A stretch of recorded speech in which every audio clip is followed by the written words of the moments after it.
Justin Bieber's seventh studio album landed on streaming platforms last night seemingly out of thin air.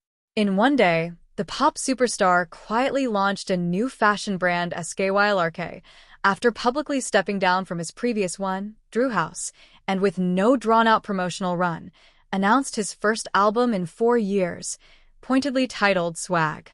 But the 21-song record is no impulsive drop. Bieber has been in the studio for a while, curating a well-rounded roster of collaborators. Longtime producer Harv, Carter Lang, SZA, and Eddie Benjamin, among others. The album also takes sonic cues from guitar-centric innovator MK.G, heavily at that, and Dijon, while securing features from Lil B, Gunna, Sexy Red, and Cash Cobain. When Bieber started teasing the album just hours before its release, reactions were polarized. Some anticipated a masterpiece, others a disaster. The truth? It lands somewhere in between Bieber's greatness and his proclivity to give in to his artistic impulses, for better or worse, existing in a pocket of R&B that can often feel aimless, but is nevertheless intentional. Now 31, Bieber occupies a rare tier of pop stardom.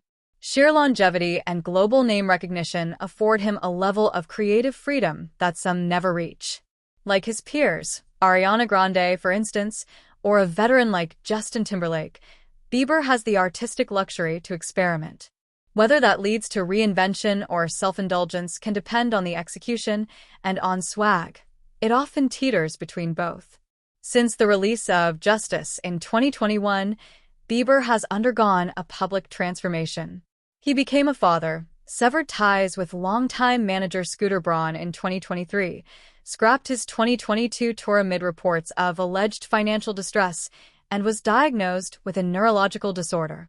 More recently, there's been widespread speculation about his mental health, fueled by his erratic social media posts and viral paparazzi run-ins, 2 of which are sampled across the album. On Swag, the most revealing insights into his state of mind come in the form of interludes featuring internet personality Drewski, who bizarrely plays the role of voice of reason for whatever reason. On Therapy Session, he suggests Bieber's cryptic online behavior is just trolling. Bieber's response carries more weight. People are always askin. If I'm okay, it starts to make me feel like I'm the one with issues and everyone else is perfect. But aside from these brief glimpses into the rationale behind a persona that's drawn endless speculation, Swag largely forgoes self-reflection for his devotion to his wife Hailey and son Jack. The record is a love letter to the responsibility of family and the emotions it elicits, largely in a positive light and, by design or not, countering the tabloid narrative that their marriage has been rocky. On Walking Away, a rare respite from the more doting records, he admits he's not the best husband, reaffirming his commitment to do and be better, a promise he made when he first proposed marriage. But he spends much of the record traipsing the opposite end of the spectrum. On Too Long, for instance, he praises her ability to do me like magic and keep on stroking my ego. On the romance-fueled Go Baby, he describes her as iconic, even giving her billion-dollar cosmetics company a shout-out. Musically, the album evokes the sounds of late 80s R&B and early 90s pop, with his silky vocals doing a lot of the heavy lifting. It's not a return to the Journals-era R&B Bieber of 2013, but it's some of his most impassioned work in recent years, rooted in the Usher school of R&B and pop balladry. Opener, All I Can Take, brims with Michael Jackson-esque syncopated drums and vocal urgency. Follow-ups Daisies and Yukon have a fresh energy, guided by MK.G-infused guitar textures and spacious R&B backdrops.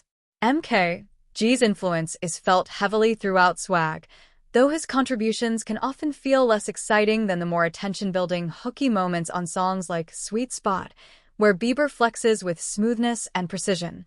That is, until Sexy Red comes crashing in, throwing off the mood completely.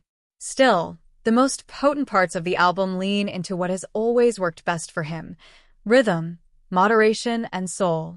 This much is clear on Glory Voice Memo, a raw snippet of Bieber seemingly recording a moment of vocal exaltation. Drewski chimes in again with a line that's as ridiculous as it is oddly sincere. Your skin white, but your soul black. Justin, I promise you. This record may be merely a prelude, A reverse Miley Cyrus, if you will, who recently teased that her latest Something Beautiful is teeing up a more experimental record, with rumors swirling that a more traditional pop album is already in the works. But more than a decade after his debut, he remains relentless in his pursuit of artistic greatness. He doesn't quite reach it on swag, but he does stretch his creative boundaries, landing on something messy and challenging yet, above all, inarguably intriguing.